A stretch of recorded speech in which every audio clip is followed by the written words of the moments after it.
Isang araw, isang santo, may maligayang pagdating sa channel na nagbibigay pugay sa mga lalaki at babae na nagmarka sa kasaysayan ng simbahan sa buong panahon. Ngayon 23 ng Marso, ipinagdiriwang natin si Santo Toribio ng Mogrovejo. Kamusta? Si Santo Toribio ng Mogrovejo ay ipinanganak sa Mayorga, Espanya noong 1538. Siya ay naging arsobispo ng Simbahang Katoliko Romano at isang mahalagang personalidad sa pagsasagawa ng ebanghelyo sa Latin America, lalo na sa Peru.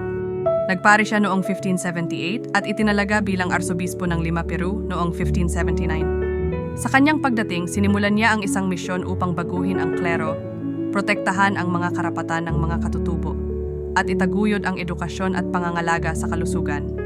Kilala si Santo Toribio sa pamamagitan ng paglalakbay sa kanyang malawak na dioceses, sa pamamagitan ng paglalakad, pagbisita sa mga simbahan at liblib na mga baryo upang tiyakin na ang pananampalataya ng Katoliko ay maayos na nakapagtatag at ang mga parokyano ay maayos ang pangangalagaan.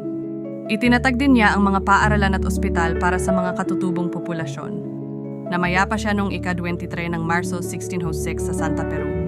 Kanyang iniutos ng santo si Papa Benedicto XIII noong 1726 at ipinahayag na patron ng kontinente ng Latin America at ng Peru ni Papa Juan Pablo II noong 1983. Narito ang isang panalangin na inihahandog kay Santo Toribio ng Mogrovejo.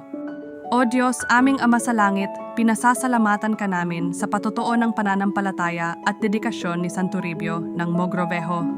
Naway ang kanyang halimbawa ng walang kondisyon na paglilingkod at pagmamahal sa mga pinakamahihirap ay magbigay inspirasyon sa atin upang mas masunod ng tapat si Kristo.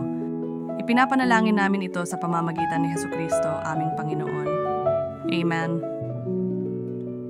May iba pang mga santo na ipinagdiriwang ngayong araw. San Fidelis, ipakikilala namin sila sa aming mga susunod na video. Maligayang pagdiriwang sa lahat ng ipinanganak ngayong araw.